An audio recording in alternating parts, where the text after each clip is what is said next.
Hello बच्चों, कैसे हैं मेरे बायोलॉजी फ्रेंड्स। चलो बच्चों, अब पढ़ते हैं अपना नेक्स्ट ऑर्गेनेल जो कि है माइटोकॉन्ड्रिया। माइटोकॉन्ड्रिया इसको क्या कहते हैं? Power house of the cell, जो कि सेल के लिए एनर्जी बनाने का काम करता है, एटीपी की प्रोडक्शन करता है। सबसे पहले माइटोकॉन्ड्रिया की शेप के बारे में अगर हम बात करें तो शेप इसकी कैसी होती है? तो सिलेंड्रिकल शेप में होता है, रॉड शेप में होता है या स्फेरिकल शेप में होता है। साइज की अगर बात करते हैं तो साइज इसका 0.22 mm से लेकर 2 mm तक वेरी करता है। अब हम बात करते हैं डिस्ट्रीब्यूशन की। ये कहाँ मिलता है, कहाँ प्रेजेंट है? In cytoplasm. अब अगर हम स्ट्रक्चर देखते हैं इसका, तो इसका स्ट्रक्चर डबल मेम्ब्रेन स्ट्रक्चर होता है। ठीक है, आउटर मेम्ब्रेन कैसी होती है? Porous, and inner membrane is folded, जैसा कि अब हम डायग्राम में मेंशन करा हुआ देखते हैं। ये रहा, this is double membrane structure of mitochondria.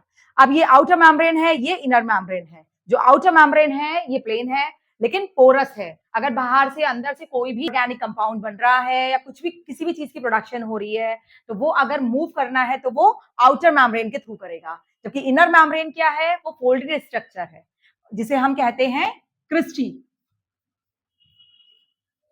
ठीक है, inner membrane is highly folded structure. और फोल्डेड स्ट्रक्चर का एक बेनिफिट और क्या है कि इसकी वजह से उसका सरफेस एरिया बढ़ गया है। मतलब यहाँ पर जो इसके अंदर आप अभी देखेंगे कि जो मैक्सिमम सेल की एक्टिविटीज हो रही है, जो भी इसकी फंक्शनिंग हो रही है, वो हमारी कहाँ हो रही है? क्रिस्टी पर प्रेजेंट होकर हो रही है। तो क्रिस्टी क्या कर रही है? ये हाईली फोल्डेड होने की वजह से इसका सरफेस एरिया बढ़ा रही है। नेक्स्ट अगर हम देखते हैं तो इसके अंदर क्या प्रेजेंट है? ये सेंटर में आपको जो लिक्विड दिखाई दे रहा है, this liquid is called matrix. This is matrix. अब इसके अंदर और कौन कौन से स्ट्रक्चर्स हैं? सर्कुलर डीएनए प्रेजेंट है। माइटोकॉन्ड्रिया के अंदर उसका खुद का सर्कुलर डीएनए प्रेजेंट होता है। इसके अलावा माइटोकॉन्ड्रिया के अंदर राइबोसोम्स भी प्रेजेंट होते हैं। राइबोसोम्स, आपको पता है राइबोसोम्स क्या होते हैं? Ribosomes are the protein factory of a cell, जहां पे प्रोटीन का प्रोडक्शन होता है। ठीक है, all these are structures present inside the mitochondria। अब एक चीज और थी, जैसे कि हम अब देखते हैं दो मेम्ब्रेन्स हैं। these are two membranes, outer membrane and inner membrane। इनके बीच का जो स्पेस होता है that is called as a intermembranous space। Clear? Clear? अब नेक्स्ट हम देखते हैं इन मेम्ब्रेन्स के बारे में। inner membrane have small rounded structure called F1 particle और ऑक्सीसोम्स। ये हमने इस पे मेंशन करते हैं। ये रे जो इनर मेम्ब्रेन होती है इसके ऊपर ये क्या कहलाते हैं? These are oxysomes. इन्हें F1 पार्टिकल्स भी कहते हैं। These are oxysomes. ओके, ठीक है। नेक्स्ट पॉइंट, जो हमारी इनर कैविटी है। अब हमने पढ़ा कि इनर कैविटी, ये जो मैंने आपको स्ट्रक्चर एक्सप्लेन किया वो ही सारा स्ट्रक्चर हमने यहाँ पे मेंशन किया हुआ है। एक फटाफट रिवीजन कर लेते हैं इनका। इनर कैविटी, इनर कैविटी क्या हुआ? ये एरिया जो अंदर का एरिया है इनसाइड द क्रिस्टी या इनर मेम्ब्रेन के अंदर जो भी एरिया है उसे हम कह रहे हैं इनर मेम्ब्रेन, इनर कैविटी। उसे हम क्या कह रहे हैं? Inner cavity. ठीक है, तो ये इस इनर कैविटी में क्या क्या प्रेजेंट है? राइबोसोम प्रेजेंट है, सर्कुलर डीएनए प्रेजेंट है और फॉस्फेट ग्रैन्यूल्स प्रेजेंट है। और जो इसके अंदर राइबोसोम प्रेजेंट है वो 70S टाइप का प्रेजेंट है। ओके, तो ये थोड़ी सी इंपॉर्टेंट चीज हो गई कि इसके अंदर 70S टाइप का राइबोसोम प्रेजेंट है और जो इसका डीएनए है that is a circular DNA. ठीक है, अब inner cavity is filled with the fluid called as a matrix. वही हमने आपको बताया दिस वन कि अंदर इसके एक फ्लूइड भरा होता है और वो फ्लूइड कैसा होता है? वो फ्लूइड होता है हमारा जेल लाइक और प्रोटीनेशियस, जेल लाइक लिक्विड होता है। ठीक है, matrix. Next, mitochondria is known as a semi autonomous organelle. ये बहुत इंपॉर्टेंट पॉइंट है, इसके ऊपर बहुत ज्यादा क्वेश्चंस आते हैं ओरली, मतलब जो आपके एमसीक्यूज हैं वो भी पूछ लिए जाते हैं। इसके अलावा इस पे एक शॉर्ट नोट भी आ जाता है। तो mitochondria is known as a semi autonomous organelle. इसके अंदर दो इंपॉर्टेंट चीजें प्रेजेंट है that is DNA and ribosomes. तो राइबोसोम प्रेजेंट है इसलिए खुद का प्रोटीन भी बना सकता है और इसके अंदर डीएनए प्रेजेंट है तो डीएनए को रेप्लिकेट कर करके डीएनए की बहुत सारी कॉपीज बना सकता है। और थर्ड इंपॉर्टेंट चीज जो सेमी ऑटोनॉमस के बारे में बहुत इंपॉर्टेंट है कि इसके अंदर डिवीजन भी होता है, यानी कि माइटोकॉन्ड्रियल सेल खुद डिवाइड कर सकती हैं थ्रू बाइनरी फिशन। ये भी काफी अच्छा एमसीक्यू के लिए बहुत अच्छा पॉइंट है, that is binary fission is take place inside the mitochondria. मतलब कि ये खुद को डिवाइड भी कर सकता है, खुद का डीएनए भी बना सकता है और खुद का प्रोटीन भी बना सकता है। इसी वजह से इसे हमने कहा ऑटोनॉमस। लेकिन आपके दिमाग में क्वेश्चन आएगा इसे सेमी ऑटोनॉमस क्यों कह रहे हैं? उसका रीजन ये है कि ये सब कुछ कर तो सकता है, ये सब चीजें बना सकता है, लेकिन अपनी एक्टिविटीज के लिए ये किस पे डिपेंडेंट है? ये साइटोप्लाज्म और न्यूक्लियस पे डिपेंडेंट है। जिस सेल के अंदर ये प्रेजेंट है उसके साइटोप्लाज्म डिपेंडेंट है और उसके न्यूक्लियस पे डिपेंडेंट है। वहां से जैसे जैसे इसको सिग्नल्स मिलेंगे, जैसे जैसे इंफॉर्मेशन मिलेगी, वैसे ही करेगा। तो इस वजह से ये पूरी तरह से ऑटोनॉमस नहीं है, ये सेमी ऑटोनॉमस ऑर्गेनेल है। नेक्स्ट, अब हम एक पॉइंट और आता है इसके ऊपर, बहुत इंपॉर्टेंट पॉइंट है वो भी, कि इसके कि माइटोकॉन्ड्रिया और बैक्टीरियाज में क्या सिमिलैरिटीज हैं। तो आपने अभी बैक्टीरियाज ही पढ़ा, तो बैक्टीरिया और माइटोकॉन्ड्रिया में सिमिलैरिटीज क्या है? माइटोकॉन्ड्रिया में भी सर्कुलर डीएनए प्रेजेंट है, जबकि बैक्टीरिया में भी सर्कुलर डीएनए प्रेजेंट है। इसके अलावा इसमें जो राइबोसोम प्रेजेंट है that is of 70s type. ये राइबोसोम 70s टाइप का प्रेजेंट है, जबकि प्रोकैरियोट्स यानी कि हमारी बैक्टीरिया सेल में भी ये 70s टाइप का होता है। तो दो और थर्ड सिमिलैरिटी इज कि ये भी डबल मेम्ब्रेन बाउंड है और बैक्टीरिया भी डबल मेम्ब्रेन बाउंड है। अगर आपसे कोई कहता है कि what are the similarities between a bacterial cell और अ माइटोकॉन्ड्रिया, तो आप इन तीनों पॉइंट्स को मेंशन कर सकते हैं। इसके अलावा ये वाला पॉइंट भी कहा जाता है कि mitochondria is evolve from bacterial cell. Okay, तो या फिर bacterial cell is serve as a ancient cell for a mitochondria. तो वो किसी भी तरह से आपसे क्वेश्चन पुट अप करें, आप उसका आंसर बहुत अच्छे से दे पाएंगे, क्योंकि आपको मैंने कॉन्सेप्ट बहुत अच्छे से क्लियर करवा दिया है। ओके बेटा, अब हम बढ़ते हैं इसके फंक्शंस की तरफ। फटाफट फटाफट फंक्शंस भी करते हैं।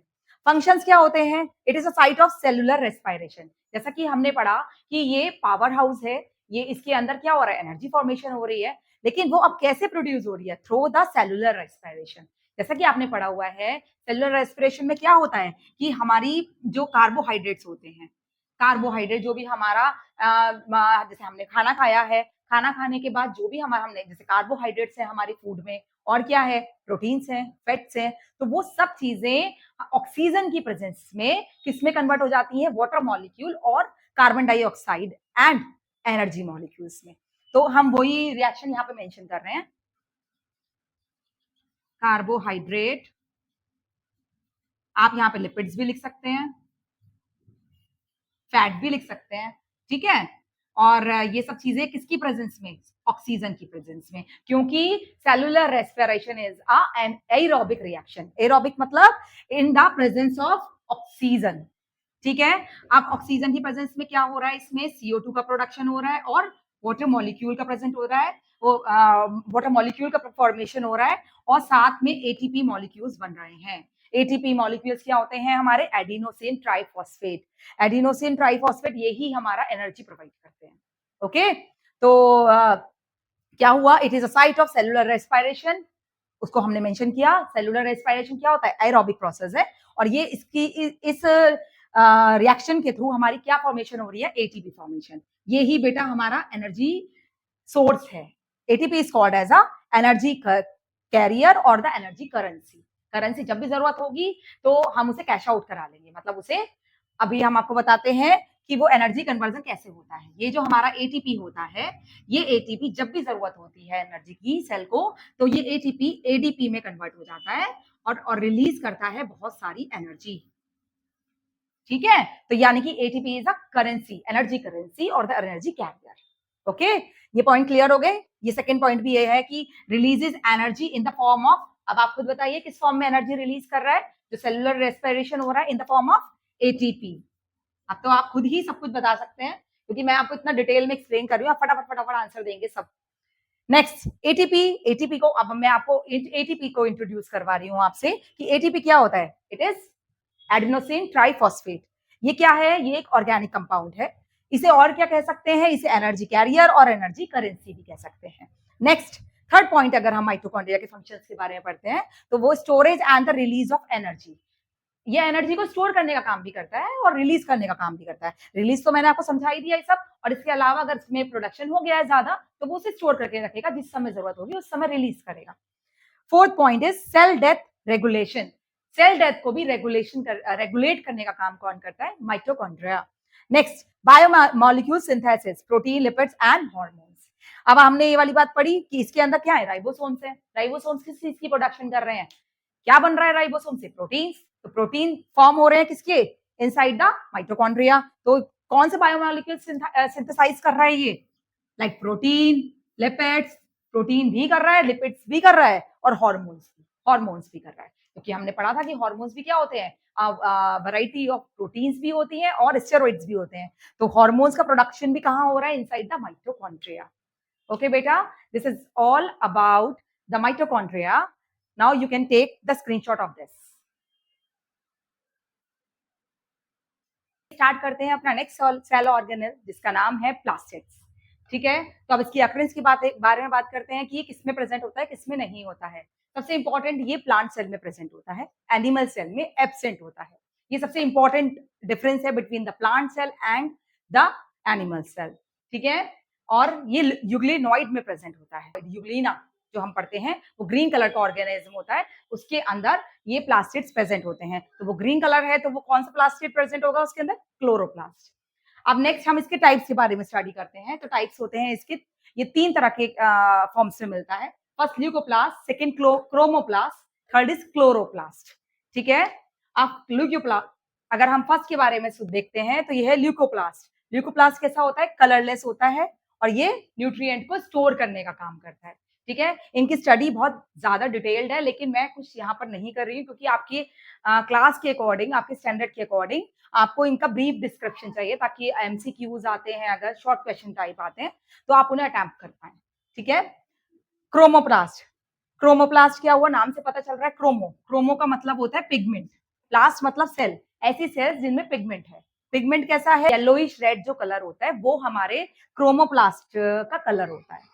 दूसरा कि कैरोटिनॉइड, और जो इनमें जो कलर आता है वो किसकी वजह से आता है? वो कैरोटीन की वजह से आता है। वो क्या होते हैं? हमारे कैरोटिनॉइड पिगमेंट्स होते हैं जिनको हम कैरोटीन भी कहते हैं।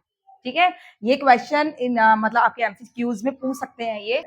Next, chloroplast. क्लोरोप्लास्ट हमारे में डिटेल स्टडीज है। क्लोरोप्लास्ट को किस नाम से जानते हैं हम? It is kitchen of cell.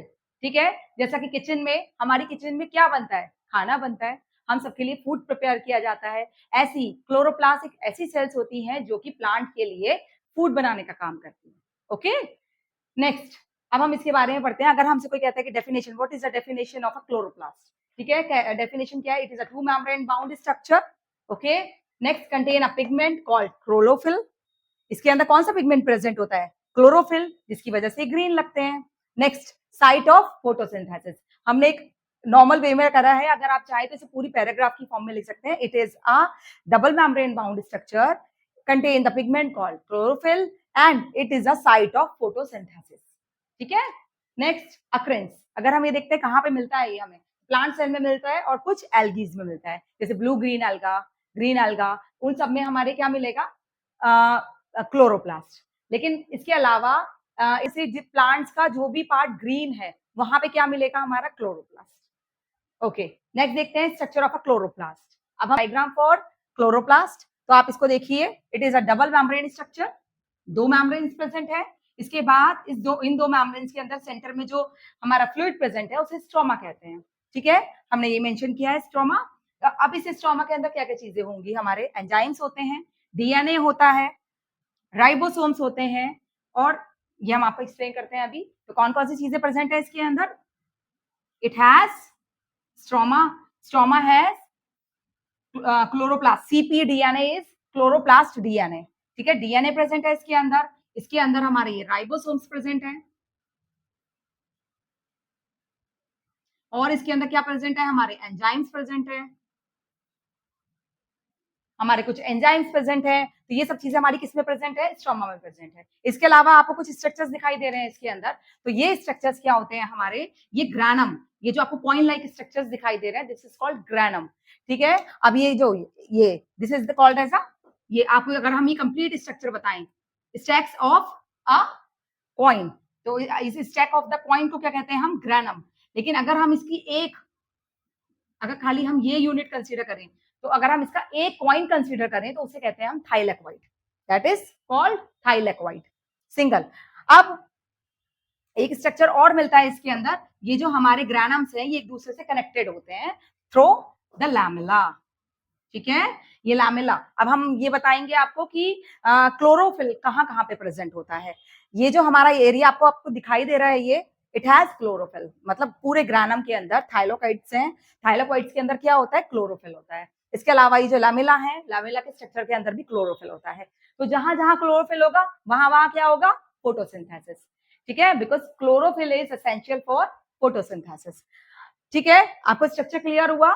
हम एक बार रिवाइज कर लेते हैं। ये हमारा स्ट्रोमा है, स्ट्रोमा के अंदर हमारे क्या क्या प्रेजेंट है, स्ट्रोमा के अंदर हमारा एंजाइम्स प्रेजेंट है, डीएनए प्रेजेंट है, राइबोसोम प्रेजेंट है, और इसके अंदर ये डार्क रिएक्शन, इसका टॉपिक हम आपको समझाते हैं अभी कि इसके अंदर डार्क रिएक्शन कैसे हो रही है। तो ये सब चीजें इसके अंदर हमारी प्रेजेंट है। ये this is the complete structure of chloroplast. Next इसके अंदर ग्रीन क्लोरोफिल तो प्रेजेंट है, और हमको पता है कि क्लोरोफिल के अंदर क्या हो रहा है, हमारी फोटोसिंथेसिस हो रही है। तो अब ये फोटोसिंथेसिस में क्या हो रहा है, this is the reaction for photosynthesis. Photosynthesis में क्या होता है कि 6 मॉलिक्यूल ऑफ CO2, मतलब CO2 plus water molecule sunlight और क्लोरोफिल की प्रेजेंस में, दिस इज ग्लूकोज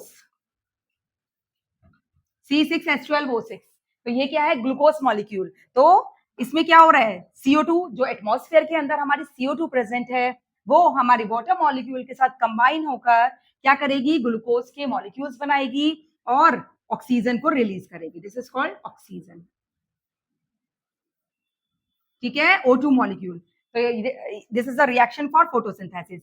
अब ये फोटोसिंथेसिस की रिएक्शन कहां पर हो रही है, inside the thylakoid and in lamella, क्योंकि chlorophyll is present in thylakoid and lamella. Okay, अब इसका एक थोड़ा सा बेसिक स्ट्रक्चर, अभी तो हमने आपको नॉर्मल चीज बता दी कि थाइलेकोइड में क्लोरोफिल प्रेजेंट है, लेकिन एक इसका बहुत, अगर आप बहुत डिटेल स्टडी करते हैं तो फॉर इंफॉर्मेशन मैंने आपको थोड़ा थोड़ा पॉइंट कंसीडर करने की कोशिश करी है कि ग्रानम है, ये हमारी स्टेक्स हैं, दिस इज कॉल्ड ग्रानम। अब ग्रानम के अंदर क्या प्रेजेंट है, इस एक सिंगल कॉइन को हमने कहा थाइलेकोइड, तो इसके अंदर थाइलेकोइड प्रेजेंट है। थाइलेकोइड के अंदर बेटा एक स्ट्रक्चर होते हैं क्वांटासोम्स। ठीक है, ये क्वांटासोम्स, इनके अंदर प्रेजेंट होता है क्लोरोफिल। तो ये कुछ डिटेल फॉर्म हो गई कि granum have thylakoid, thylakoid have quantasome, quantasome के अंदर क्लोरोफिल प्रेजेंट होता है। ठीक है, तो ये स्ट्रक्चर, ये चीजें थी मुझे जो थोड़ी छोटी बातें मुझे आपको एक्सप्लेन करनी थी। और नेक्स्ट, अब हम अगर हमने इसकी पूरी स्टडी करी, इसकी डिटेल स्टडी करी स्ट्रक्चर के बारे में, अब ये जो पॉइंट मैंने आपसे कहा था, this is a dark reaction, अब ये मैं आपको एक्सप्लेन कर रही हूँ। तो हमने दो चीजें पढ़ी, एक पढ़ी हमने डार्क रिएक्शन और एक हम पढ़ रहे हैं लाइट रिएक्शन। तो लाइट रिएक्शन इज जो कि इन प्रेजेंस ऑफ लाइट हो रही है, जिसे हमने कहा फोटोसिंथेसिस। तो फोटोसिंथेसिस कहाँ हो रही है, जो ग्रीन एरियाज हैं जहां पर क्लोरोफिल प्रेजेंट है। ठीक है, तो क्लोरोफिल हमारा कहाँ प्रेजेंट है, ग्रानम, ग्रानम भी कह सकते हैं। अगर आपका कोई एमसीक्यू आता है उसमें ग्रानम मेंशन है, आप ग्रानम करेक्ट करेंगे। अगर आप थोड़ा और डिटेल में थाइलेकोइड आ जाता है तो आप थाइलेकोइड मेंशन करेंगे, क्योंकि ग्रानम एक स्ट्रक्चर है जो थाइलेकोइड से मिलके बना है। तो यानी कि हमारी जो फोटोसिंथेसिस है वो हमारी कहाँ हो रही है, थाइलेकोइड में हो रही है। ठीक है, तो ये तो हमारी हो गई लाइट रिएक्शन। लेकिन अगर हम डार्क रिएक्शन की भी बात करें तो ये चीज बहुत इंपॉर्टेंट है कि एक क्लोरोप्लास्ट के अंदर ही दोनों रिएक्शंस हो रही हैं, डार्क रिएक्शन भी हो रही है और लाइट रिएक्शन भी हो रही है। जो लाइट रिएक्शन है हमारी, वो कहाँ हो रही है, वो हमारी थाइलेकोइड्स में हो रही है और लैमेला में हो रही है। इसके अलावा जो हमारा स्टोमा प्रेजेंट है, जो हमने आपको बताया कि फ्लूइड मटेरियल प्रेजेंट है इनसाइड द क्लोरोप्लास्ट, तो उसके अंदर क्या हो रही है, डार्क रिएक्शन हो रही है। वो डार्क रिएक्शन से क्या मतलब हुआ, एब्सेंस ऑफ लाइट हो रही है। ठीक है, तो light reaction and dark reaction. तो डार्क रिएक्शन को हमने एक नाम और दिया, that is Calvin cycle. Okay, Calvin cycle, it is a dark reaction takes place inside the stroma. ये दो क्वेश्चंस थोड़े आपसे एमसीक्यूज में, शॉर्ट क्वेश्चंस में जरूर पूछे जाएंगे, तो आप इनको रेडी करिए। ठीक है, अब हम नेक्स्ट चीज, एक चीज हमने आपको माइटोकॉन्ड्रिया में भी एक्सप्लेन करी कि माइटोकॉन्ड्रिया क्या होता है। अभी एक चीज रह गई है स्ट्रक्चर में एक्सप्लेन करने से, this is the DNA molecule, cytoplasmic, CP mention किया है मैंने, सीपी डीएनए। ठीक है, सीपी इज क्लोरोप्लास्ट, ऐसा डीएनए जो क्लोरोप्लास्ट के अंदर प्रेजेंट है, that is called CP DNA. अब इसके अंदर क्या क्या है, सेमी ऑटोनॉमस, सेम वही चीज जो हमने आपको माइटोकॉन्ड्रिया में एक्सप्लेन करी। तो इनके अंदर खुद का डीएनए प्रेजेंट है, खुद का आरएनए प्रेजेंट है, और ये डबल मेम्ब्रेन स्ट्रक्चर है। ठीक है, तो ये क्या कर रहे हैं, ये हमारे डीएनए, जब क्योंकि इनके अंदर डीएनए प्रेजेंट है तो ये रेप्लिकेशन के थ्रू डीएनए रेप्लिकेशन कर रहे हैं, डीएनए को रेप्लिकेट कर करके बना रहे हैं। अब इसके अंदर राइबोसोम प्रेजेंट है, राइबोसोम भी कौन सी यूनिट का प्रेजेंट है, 70S टाइप प्रेजेंट है। तो राइबोसोम से क्या बना रहे हैं? प्रोटीन्स बना रहे हैं, तो खुद का प्रोटीन बना रहे हैं, खुद का डीएनए रेप्लिकेट कर रहे हैं, तो उसकी वजह से क्या हुआ? अपने लिए अपने ऊपर डिपेंडेंट है, ऑटोनॉमस है। ओके, लेकिन हमने सेमी ने वर्ड यूज करा। सेमी का वर्ड क्या हुआ? सेमी मतलब कंप्लीटली अपने ऊपर डिपेंडेंट नहीं है, ये अपनी फंक्शनिंग के लिए, काफी सारी एक्टिविटीज के लिए न्यूक्लियस पर डिपेंडेंट है। इस वजह से इन्हें सेमी ऑटोनॉमस ऑर्गेनेल्स कहते हैं हम। ठीक है, अब ये हमारा कॉन्सेप्ट क्लियर हुआ कि what is a semi autonomous organ. तो हमारे कौन कौन से सेमी ऑटोनॉमस ऑर्गेनेल्स पढ़े हमने? 2 पढ़े। अब तो आपको याद हो गए हैं, आप मुझे एक्सप्लेन करिए। एक माइटोकॉन्ड्रिया और दूसरा क्लोरोप्लास्ट। ठीक है, नेक्स्ट अब हम पढ़ते हैं फंक्शंस। आप किसी भी बेटा सेल ऑर्गेनेल के बारे में पढ़ें तो उसका स्ट्रक्चर, उसके फंक्शंस सब सेल ऑर्गेनेल के बहुत ज्यादा इंपॉर्टेंट है। तो क्वेश्चन जो जनरली पूछे जा रहे हैं वो इन्हीं बेसिस पे पूछे जा रहे हैं, या तो डायग्राम या स्ट्रक्चर या फंक्शंस। ठीक है, लॉन्ग क्वेश्चंस में वो सबको कंबाइन करके दे देगा, खाली सेमी ऑटोनॉमस दे देगा आपको कि इस पर शॉर्ट नोट लिखिए। ठीक है, तो फंक्शंस के बारे में अगर हम इसके पढ़ते हैं तो फंक्शंस हमारे क्या हुए? Convert solar energy into chemical energy. सबसे इंपॉर्टेंट फंक्शन जो हमने पढ़ा कि जो हमारी फोटो लाइट रिएक्शन हो रही है, जो फोटोसिंथेसिस हो रही है, लाइट रिएक्शन भी कह सकते हैं, फोटोसिंथेसिस भी कह सकते हैं, तो वो हमारा क्या कर रहा है? सोलर एनर्जी वो ट्रैप कर रहा है। सोलर एनर्जी जो हमने रिएक्शन में दिखाई आपको, इस रिएक्शन में आपको ये पूरा हमने शो करा। किस क्या क्या चीज चाहिए? सनलाइट चाहिए, और कहां पर हो रही है? क्लोरोफिल में हो रही है। तो ये 2 चीजें एसेंशियल फैक्टर हैं फॉर द लाइट रिएक्शन। ठीक है, तो लाइट रिएक्शन में क्या हो रहा है? जो एनर्जी आ रही है वो कहां से आ रही है? सन से आ रही है, तो that is called solar energy. और वो कन्वर्ट किस में हो रही है? In the form of glucose. तो ग्लूकोज क्या है? हमारा केमिकल एनर्जी। तो solar energy is converted into chemical energy. Next, releases oxygen essential for the life. अब हमने ये देखा कि इसके अंदर ये ऑक्सीजन मॉलिक्यूल प्रोड्यूस हो रहे हैं। तो oxygen is very essential for us.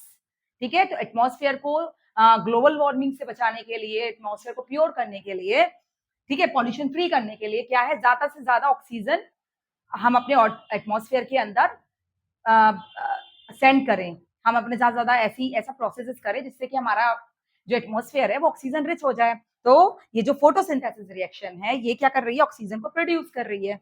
तो ये सेकेंड पॉइंट को जस्टिस करती है ये वाली लाइन कि release oxygen essential for the life. हमको अपने जीवन के लिए क्या चाहिए? हमको अपनी सर्वाइवल के लिए क्या चाहिए? ऑक्सीजन चाहिए। कहां से मिल रही है? प्लांट से मिल रही है। Okay, next, produces food by the photosynthesis. वो हमने इस रिएक्शन में देखा। अब तो आई थिंक आप चैंपियन हो गए, मास्टर्स हो गए। आप फटाफट फटाफट सारी चीजों के आंसर दीजिए। आपको मैंने इतना डिटेल में एक्सप्लेन कर दिया सब कुछ कि आप फटाफट फटाफट सब चीजों के आंसर खुद ही बता सकते हैं कि ऐसा हो रहा है तो क्यों हो रहा है, ऐसा हो रहा है तो क्यों हो रहा है। ओके बच्चों, आई थिंक मैंने सारे को नहीं, एक एक चीज और बची है अभी। दैट इज, हमने ये बताया डीएनए कैसा होता है। एक हाँ, एक इंपॉर्टेंट पॉइंट वो जो हमने माइटोकॉन्ड्रिया में भी डिस्कस किया था कि ये जैसे chloroplast also have a similarities with bacteria. ठीक है, जैसे कि हमने माइटोकॉन्ड्रिया में कहा था। तो क्यों क्यों सिमिलैरिटीज है? Because this is a double membranous structure. Second, it has DNA। DNA भी है, लेकिन डीएनए भी कैसा है? सर्कुलर डीएनए है, क्योंकि बैक्टीरिया के पास भी प्रोकैरियोट्स भी कह सकते हैं हम, क्योंकि बैक्टीरिया इज अ प्रोकैरियोट। तो प्रोकैरियोट्स के पास भी सर्कुलर डीएनए प्रेजेंट होता है। सेकंड हमारा जो पॉइंट हम एक्सप्लेन करना चाहेंगे वो होगा राइबोसोम। इसमें जो राइबोसोम प्रेजेंट होता है this is of 70s type. ठीक है, ये जो राइबोसोम प्रेजेंट होता है, और सेम बैक्टीरिया के अंदर भी राइबोसोम 70s टाइप का ही होता है। तो ये हमारे 3 फैक्टर्स हैं, double membranous structure, circular structure and the presence of ribosome 70s type. तो these are the similarities of a bacteria cell and a chloroplast and a mitochondria। ये तीनों चीजें आपस में एक दूसरे के बिल्कुल, तो यही कहा जाता है कि बैक्टीरियाज आर, क्वेश्चन इस तरह से भी पूछ सकते हैं कि bacterias are the ancestor for the chloroplast and for the mitochondria. तो आप अच्छे से बढ़िया सा लिख कर आइए इसके बारे में, ताकि हमें भी खुशी हो कि हमने जो समझाया आपको वो आपको समझ में आया। ओके बच्चे, this is all about the chloroplast. I think आपको बहुत अच्छे से समझ में आया होगा। फिर भी आपकी कोई अगर क्वेरीज हैं तो प्लीज कमेंट बॉक्स में मेंशन करिए, मैं उसे भी रिजॉल्व करने की पूरी कोशिश करूंगी। ओके बच्चे, thank you so much for watching my videos. अगर आपको मेरी वीडियोज अच्छी लग रही हैं तो please subscribe my channel, like my videos and press the notification button, ताकि मैं जो भी अपनी वीडियोज अपलोड करूं आपके पास डायरेक्ट पहुंचे और आप मुझसे कनेक्टेड रहें। थैंक यू सो मच बच्चे।